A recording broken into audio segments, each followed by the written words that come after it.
यह सदन गौरव महसूस करता है, मैं भी बड़ा गौरव महसूस कर रहा हूं और खुशी का विषय है कि इस सदन के माननीय सदस्य श्री राघव चड्ढा का पंजाब से राज्यसभा सदस्य के रूप में नामांकन किया गया है।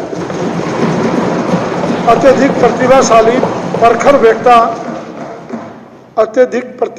प्रखर वक्ता, मेहनती, ज्ञानवान और युवाओं के लिए प्रेरणा स्रोत श्री राघव चड्ढा ने अपने अब तक के अल्प राजनीतिक जीवन में कई रिकॉर्ड कायम किए हैं। दिल्ली विश्वविद्यालय से स्नातक श्री चड्ढा चार्टर्ड अकाउंटेंट रहे हैं और उन्होंने लंदन स्कूल ऑफ इकोनॉमिक्स से उच्च शिक्षा प्राप्त की है। राज्यसभा सदस्य चुने जाने के साथ ही श्री राघव चड्ढा नया इतिहास रचेंगे और इस समय सबसे कम उम्र की निर्वाचित राज्यसभा के सांसद बनेंगे। वर्ष 2020 में ये 31 वर्ष की आयु में दिल्ली विधानसभा के राजेंद्र नगर क्षेत्र से सदस्य चुने गए। दिल्ली जल बोर्ड के उपाध्यक्ष के रूप में उन्होंने दिल्ली की पेयजल व्यवस्था को सुधारने के लिए बहुत ज़्यादा मेहनत की। विधायक के रूप में अपने 2 वर्ष के छोटे से कार्यकाल के दौरान श्री चड्ढा जी ने सक्रियतापूर्वक कार्य किया। उन्होंने सदन की बैठकों में जोरदार तरीके से कुशलतापूर्वक जनहित से जुड़े मुद्दों को उठाया। ये शांति एवं सद्भाव समिति तथा याचिका समिति के सभापति रहे और प्राक्कलन समिति, आचरण समिति, कार्य मंत्रणा समिति और सदस्यों के वेतन एवं भत्तों संबंधी समिति के सदस्य रहे। शांति एवं सद्भाव समिति के सभापति रहते हुए उन्होंने 2020 के दिल्ली दंगों में सोशल मीडिया की नकारात्मक भूमिका को देखते हुए फेसबुक के सीईओ को विधानसभा में तलब कर लिया था और इसकी गूंज अंतर्राष्ट्रीय स्तर पर सुनाई दी थी। श्री राघव चड्ढा के नेतृत्व में समिति की सक्रियता के कारण ही दंगों की जांच में तेजी आई। समितियों की बैठक में श्री चड्ढा ने सभी विचारार्थ विषयों पर गंभीरतापूर्वक कार्य किया और विधायिका के प्रति कार्यपालिका की जवाबदेही सुनिश्चित करने के लिए हमेशा कृत संकल्प रहे। मैं अपनी ओर से तथा पूरे सदन की ओर से राज्यसभा सदस्य नामांकित होने पर श्री राघव चड्ढा को हार्दिक बधाई देता हूं और उनके भावी राजनीतिक जीवन के लिए हार्दिक शुभकामनाएं देता हूं कि ये नई ऊंचाइयां प्राप्त करें और अपनी प्रतिभा तथा कौशल से देश की जनता की सेवा करते रहें।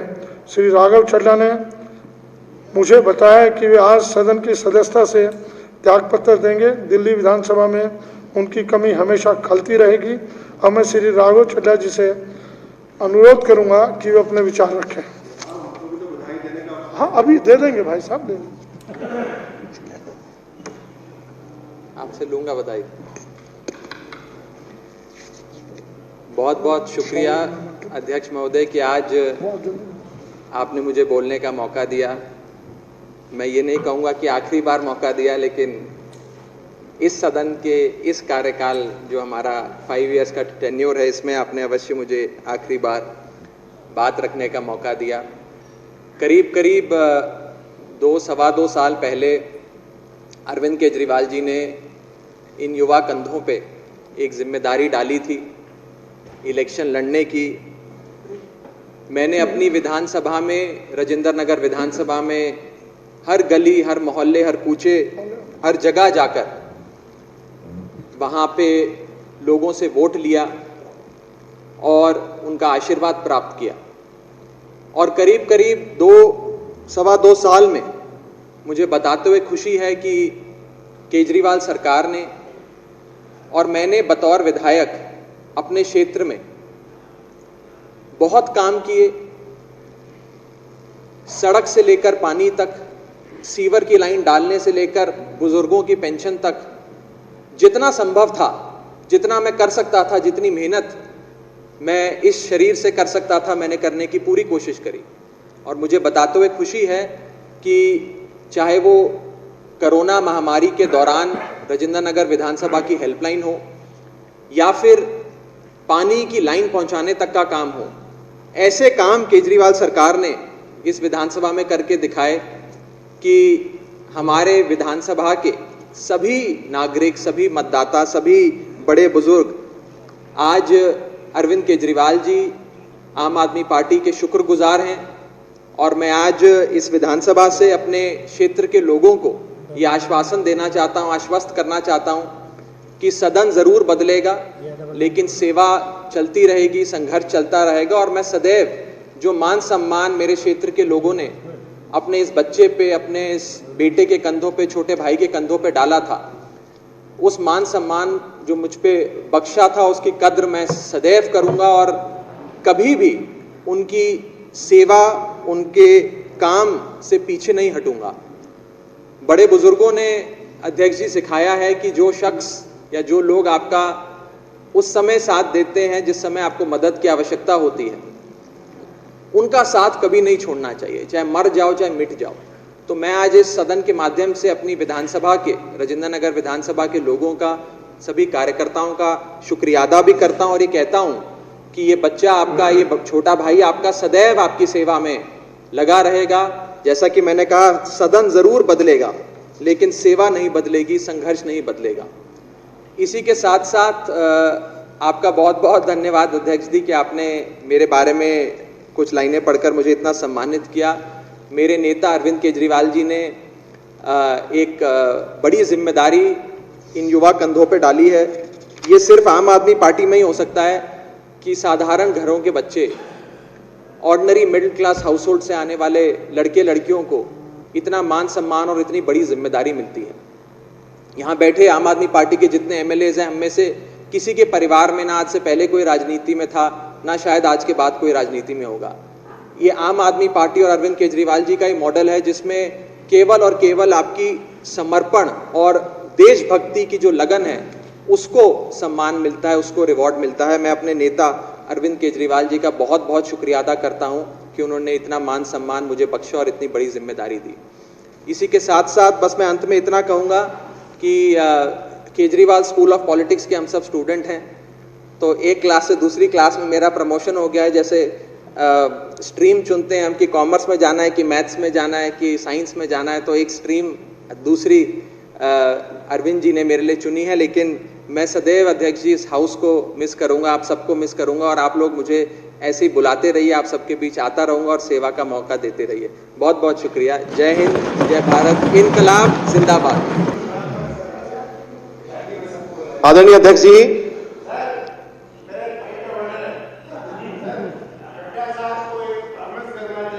हाउस के जितने भी मेंबर हैं इनके साथ वक्त गुजारा है इन्होंने, अपनी शादी में सबको बुलाएंगे। तो बुलाएंगे ही। आदरणीय अध्यक्ष जी, आम आदमी पार्टी के सम्मानित राष्ट्रीय संयोजक श्री अरविंद केजरीवाल जी ने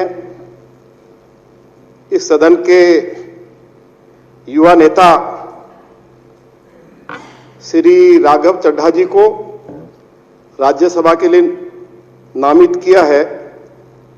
मैं अपनी ओर से और भाजपा के सभी विधायकों की ओर से श्री राघव चड्ढा जी को बहुत बहुत बधाई और शुभकामनाएं देना चाहता हूं।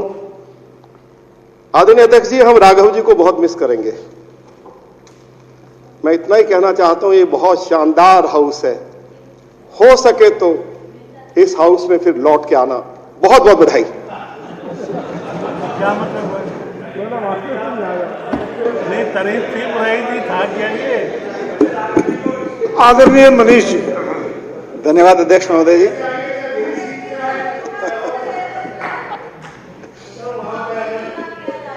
हो सकता है आप ही धरो और आप भी धरियो, हो सकता है आप भी धरियो कल। तो हालात तो यही है, फिर तो आप बैठ नहीं रहे वहां पे। तो अध्यक्ष महोदय, मैं अपने छोटे भाई, मेरे मित्र, मेरे सहयोगी, एक तरह से यहाँ से ये विदाई भाषण है उनका, पर मुझे बहुत खुशी है कि राघव चड्ढा इतनी कम उम्र में राजनीति में, देश की राजनीति में इतना स्पेस बना के इतनी तेजी से राज्यसभा तक पहुंचे हैं। और हम सब लोग आंदोलन के साथी हैं, आंदोलन से पार्टी बनाई, जब पार्टी बनाई तो पार्टी कैसे होगी, पार्टी कैसे आगे बढ़ेगी। जिस वक्त पार्टी बनाई थी उस वक्त मतलब खुद पे तो भरोसा था, लेकिन राजनीतिक इतिहास को देखते हुए देश के राजनीतिक इतिहास और पुराने घटनाक्रम से रेफरेंस लेते हुए कभी लगता नहीं था कि इतनी जल्दी 2 राज्यों में सरकार बन जाएगी और फिर इतनी जल्दी हमारे बीच के हमारे छोटे भाई जैसे हमारे साथ साथ चलने वाले कदम से कदम मिला के कल को राज्यसभा में इतनी जल्दी जाके बैठेंगे। पर बहुत अच्छा लग रहा है आज। ये तो खराब लग रहा है थोड़ा सा कि अब हमारे बीच में यहाँ नहीं बैठेंगे, लेकिन हम सबकी आवाज़ बन के, इस सदन की आवाज़ बन के, दिल्ली की आवाज़ बन के और पूरे देश की आवाज़ बन के राज्यसभा में बैठेंगे। मैं उनको बहुत बहुत शुभकामनाएं देता हूं, बहुत स्नेह, बहुत प्यार देता हूं। बहुत बहुत धन्यवाद। सदन की परंपरा का मुझे मालूम नहीं, लेकिन फिर भी मन के उद्गार सब परंपराओं से ऊपर होते हैं। मैं जनरल जी से प्रार्थना कर रहा हूं, कंधे से कंधा मिलाकर पंजाब में रहे, एक बुक्का देकर अपने साथी का सम्मान करें।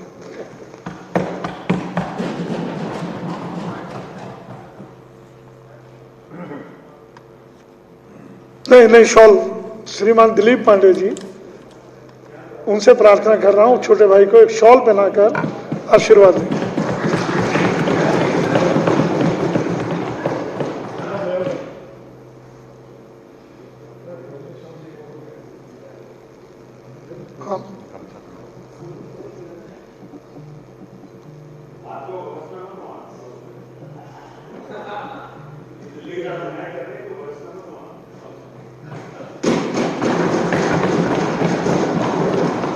हमारी सदन की डिप्टी स्पीकर राखी बिरला जी एक मोमेंटो देकर के विधानसभा की निशानी, ये इनको हमेशा राघव जी को याद दिलाती रहेगी। एक बार तालियों से अभिनंदन। अब मैं सबसे मान्य सर, हाँ बिल्कुल आइए सर, आइए, बहुत खुशी की बात है।